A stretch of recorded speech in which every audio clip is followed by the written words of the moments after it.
Hello guys! For today's video, let's talk about the frequently asked questions when applying a visa. So for today's video, ay share ko sa inyo yung mga napagdaanan namin at ano ba yung mga basic needs sa pag-apply ng US visa. Unang-una, need talaga natin ng patience sa pag-apply ng visa. Kasi alam naman natin na hindi talaga madali ang pag-apply ng visa. Lalo ngayon ay napaka-stricto talaga ng US Embassy.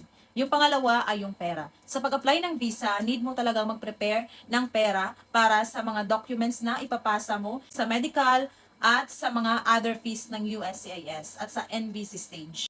Pangatlo ay yung oras. Alam naman natin na sa pag-apply ng visa ay need talaga nating maglaan ng oras, especially sa pag-print out at sa pagpasa ng mga documents na need mong ipasa sa USCIS at sa NBC.